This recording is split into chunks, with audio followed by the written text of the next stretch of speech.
Hello, my name's James Ferguson. I'm the founder of the Macro Strategy Partnership. One of the things that's intrigued me about the whole Brexit debate is the fact that almost every established and respectable economist and group, from the Bank of England through the IFS, through the OECD, the list is almost endless, has explained to everybody with a very dire and serious countenance that pulling out of Europe will lead to almost unimaginably large economic negative consequences. Some of them emphasize that this is just in the short term, but all of them agree that the consequences would be bad, that recession is almost inevitable, and possibly a chronic or even deep recession could be the consequence.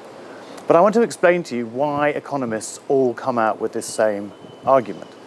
The reason is that economists work from models.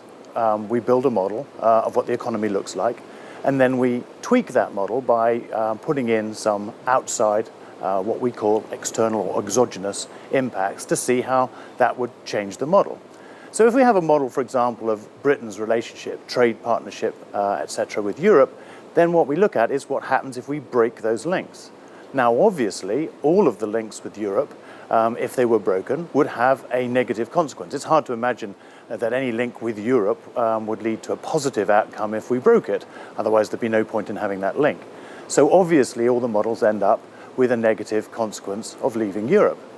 What the models don't look at is what Sherlock Holmes called the dog that didn't bark in the night.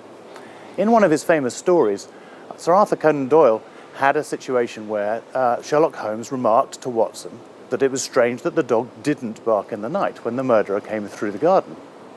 And Watson asked what's strange about the dog not barking, and Holmes remarked that of course that meant the dog knew the killer, who was his master. So when we're looking at economists talking about how their models are impacted by Brexit, we need to ask ourselves the question about the dog that didn't bark in the night. What is the impact on all of Britain's relationships with non-European counterparties? Almost entirely, the relationship with other non-European counterparties would probably be positive. We would be in a position to change our relationships in ways that maybe the existing relationship with Europe would prevent. So when we look at Brexit and we only look at the negatives from Brexit in terms of Europe, we're looking at only the score of one team in the football match. We're not looking at the score of the other team in the football match. So yes, we might be 2 goals down, but maybe we're 5-2 up in terms of the goals that we score.